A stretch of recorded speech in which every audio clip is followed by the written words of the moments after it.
President Lagarde, thank you so much for joining us on Euronews at this very pivotal time for Europe. This is a transformational moment in so many ways. When you look at the economy, the geopolitics, a war that is still going on in this continent, and then, of course, many other forces like the AI, which could have severe implications in the way that we live, that we work. Ultimately, when you put all these factors together, where is this continent going? It's navigating all those changes, and it's doing it with, I think, an agenda of significant reforms that have to be implemented, with a roadmap which has been designed a couple of years ago now by my predecessor Mario Draghi and Enrico Letta, and where we just have to implement collectively what will make Europe more competitive and more fit for the 21st century, which is, as you said, fragmented, different geopolitically, and obviously to be transformed significantly by artificial intelligence on steroids. What do you mean by on steroids? I think that artificial intelligence is going through accelerated phases of development. So people will talk to you about Gen AI. They will now talk about ASI, superintelligence. And I think that we all have to adapt to it, but we also have to be mindful of the goods and the bads. By good, I mean improved productivity. By bad, what will be the consequences on us as a society, on the labour market in general? What impact will it have? And we have to prepare for that. On the AI, and very much reflects the conversation about the geopolitics. Many would say this is now a two-track competition, is the United States and China. The EU will not be able to compete at that level. Is that a fair assessment? And I wonder, certainly in this town in Brussels, there's a lot of hype around Mistral. This is almost seen as a strategic asset. Is it wise to bet everything on a single company, or do we need an ecosystem around AI? There are two very big champions in terms of AI development and hyperscalers, the United States and China. There are countries in the European Union which are regarded as third and in the race. I think the question is how you define the race and how you make sure that you are not held hostage to certain developments that are critical, and that you have some leverage on elements of the supply chain. Mistral is obviously a champion in its own way, and I think that if the Europeans decide that it's in their collective interest to focus on Mistral, for instance, but maybe a couple of others, because you don't want to have just plan A and nothing else, but that you focus on having sovereignty over developments, so that you can make sure that your clouds, for instance, is possibly of a European standing nature and sitting, that some of your artificial intelligence devices, some of the tools, for instance, are critically made in Europe, invented in Europe. You bind all these components, and you then have a good dialogue with those who are ahead of you in other areas. But I think it's a question of really linking, binding, and making sure that we protect some of our interests and leverage those in order to better negotiate. And my impression is that you don't like to lose, and you want Europe to win. So what is the recipe when you talk to finance ministers in Brussels? And I wonder, you mentioned Mario Draghi, I wonder if you speak frequently, if there's a regular communication with him. What is the recipe that you put on the table? I think we share the same objective, that Europe wins, that Europe is competitive, that Europe leverage its incredible potential, the market, the talent, the capital, the savings. And I think that, if I had two words for the finance ministers whom I love, and I was one of them, it's action more than words, and it's accelerate more than procrastinate. Do you have to do that at 27, or can you do it at 6? As a head of the European Central Bank, I presume you would like to maintain unity at all levels. That is what guides Europe. Yeah, but should that change now? We all need to move together. That's the strength. We are stronger all together. Now, if it takes a smaller number of them to actually move forward and bring the others with them a little later because they will have experimented, so be it. It's a principle that can be adopted, that is anticipated by the treaty as well.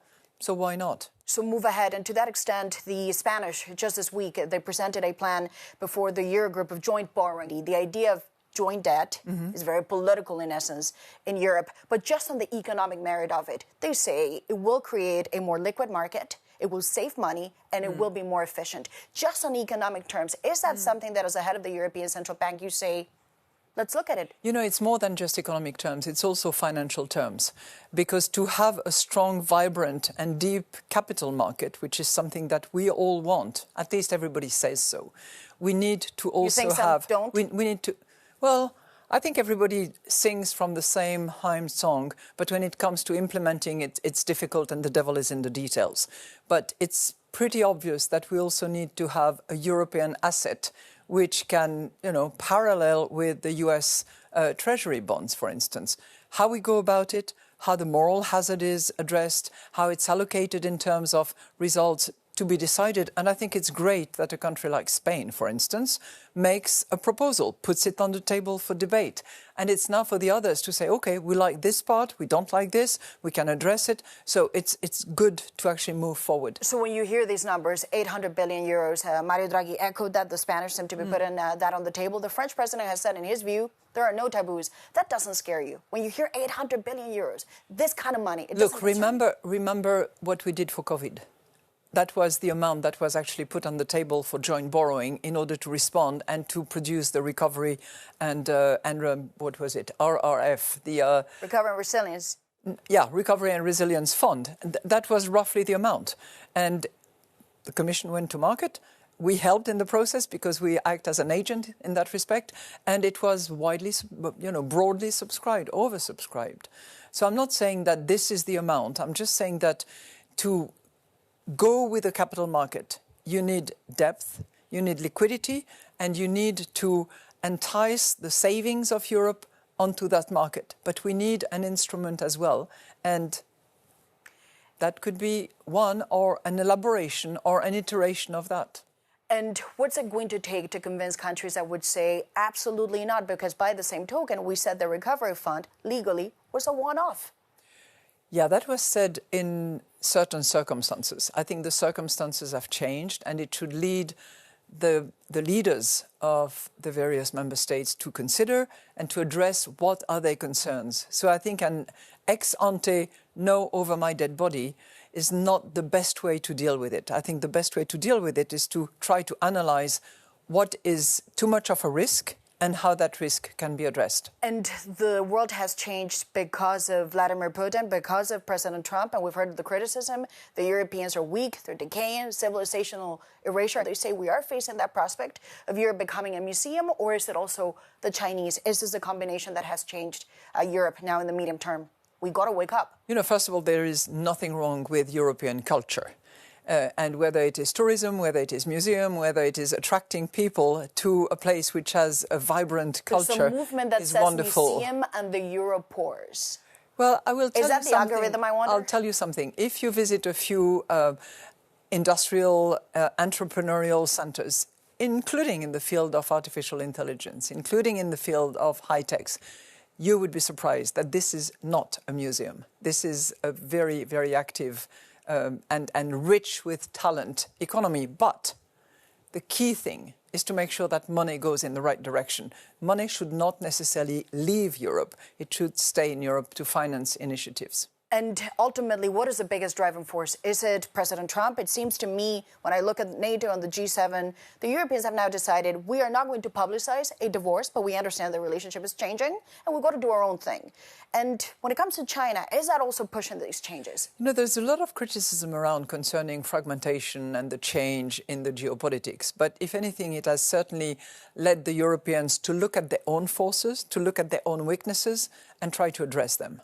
So I think that rather than criticizing the rest of the world or putting the blame on one or the other leaders, I think we have to really focus on us, see what strength we have, and we have a lot of those, leverage them, and try to address the weaknesses. I think there are some low-hanging fruit.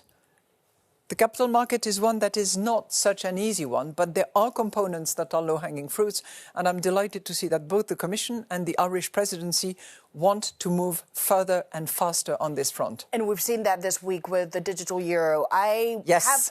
I have to ask, it may seem a trivial question, but what is a digital euro? Because on this stance in Brussels, I've heard MEPs who say this is a way to kill cash and the head of the European Central Bank wants to control our every move. Oh my gosh. What's the digital euro? Absolutely not. Let me first, You're not Big Brother. Celebrate the fact that the Parliament has endorsed massively the mandate for this trilogue discussion that will take place and hopefully will be concluded by December.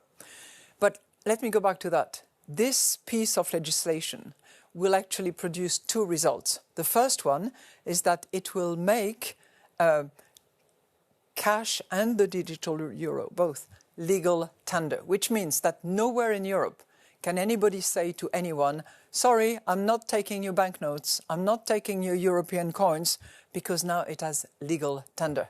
It has to be honored.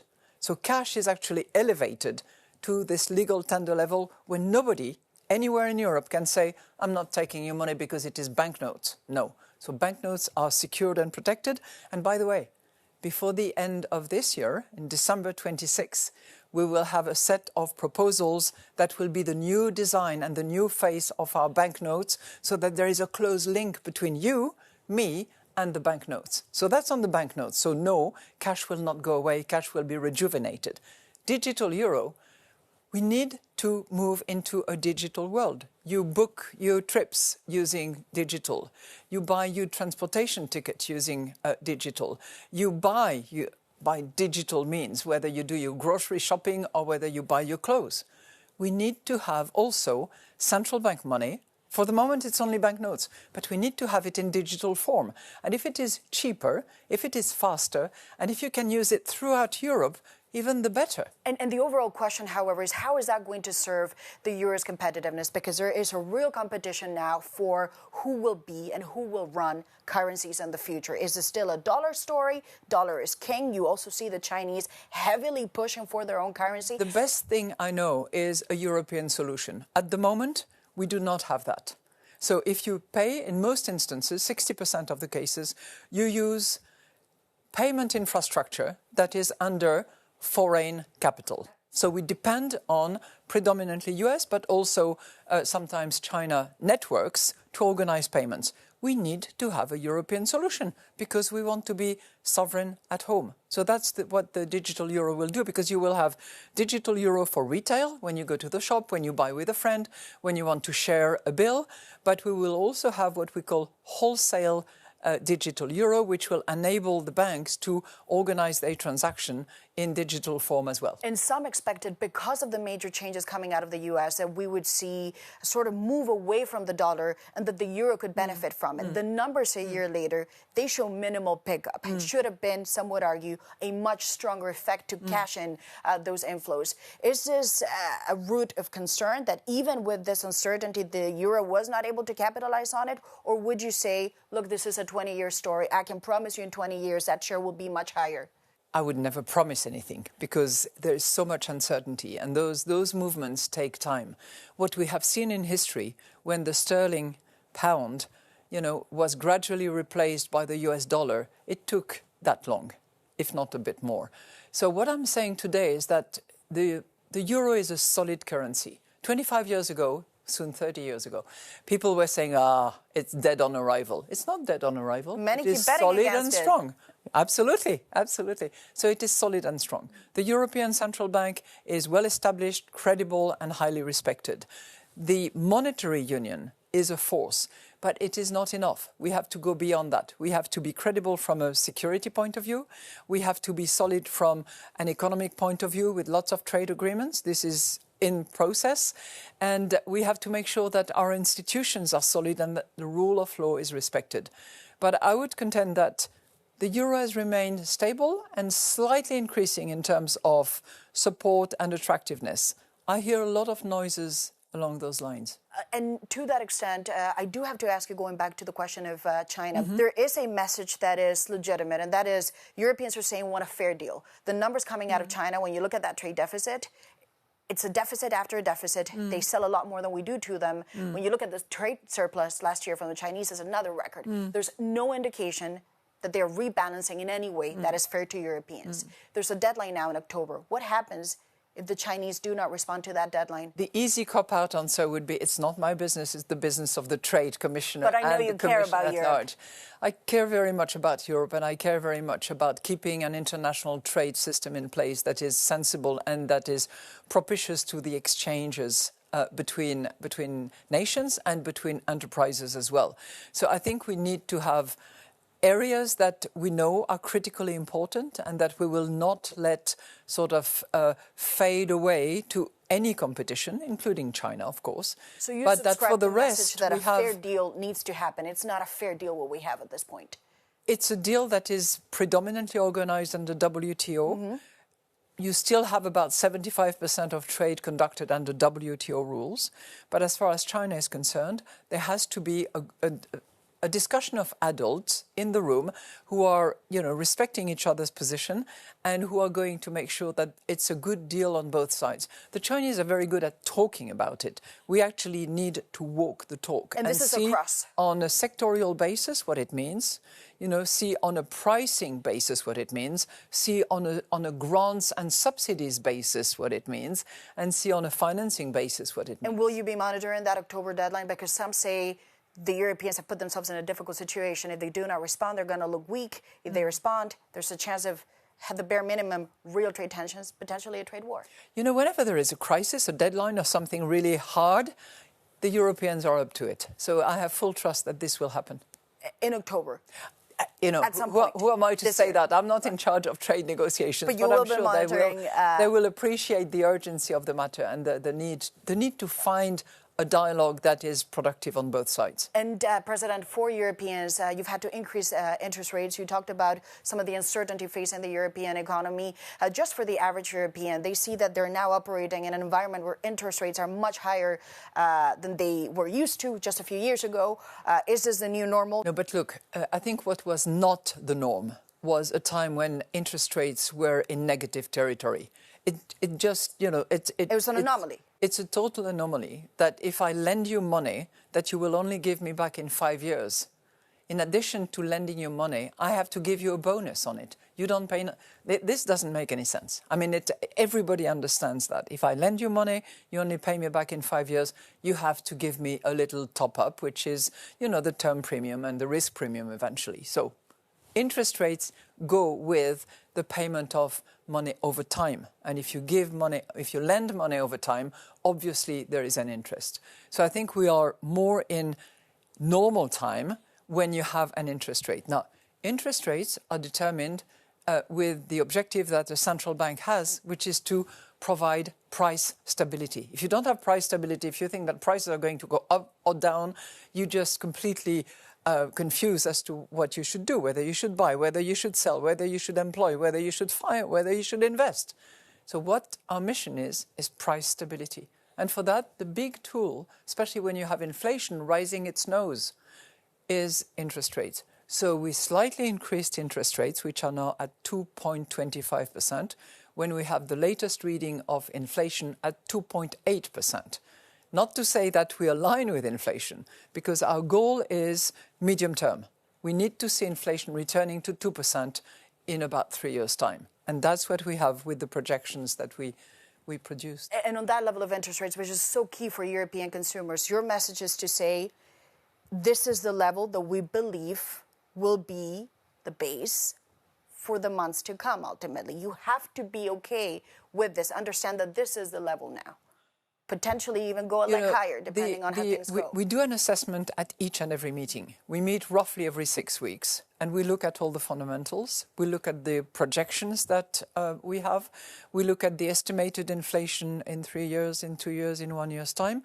We look at the underlying inflation. What is it without oil and gas? What is it without food? What is it if you take out the most volatile things? What is it if you take out tobacco and all? We have multiple measurements. Then we also look at how this is propagated throughout the economy and what it produces ultimately in the medium term. And it's on the basis of all that we say, we are fine, or we should go down a bit, or we should go up a bit. And Madame Lagarde, I have to ask you, of course, about France. Just a final question. France's Juncker used to say, it's not just any country. France is France. This is a founding member. And Jean-Claude is Jean-Claude. And he is, of course he is. And he also used to say, look, this is a founding member of the European Union.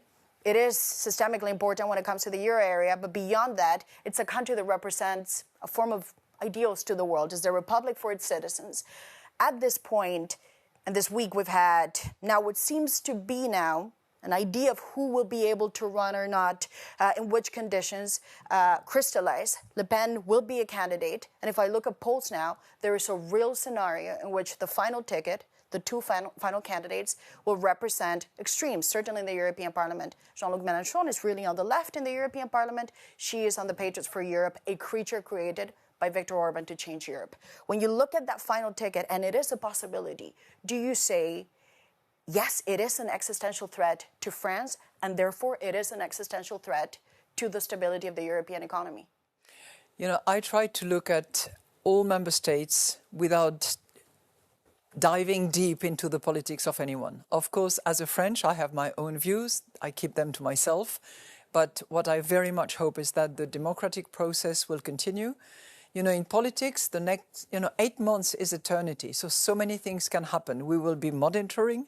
We will be looking at the risk level. We will be looking at all that carefully. And we hope that reason will always prevail and that France will appreciate, whoever is the leader for France, that it is one key member of Europe and that Europe is the only playground within which member states, nations, even France, can actually play a significant role. On the European voice, some would say that is the anomaly at this stage. There are many, many in Europe who feel proud of being Europeans, and no politician at this point seems to be able to tap really into that appetite for a political offer that really puts that up front. Do you find that bizarre that in France no one is occupying that space? And some would argue maybe you should occupy it. Well, I will certainly explain to the extent I can,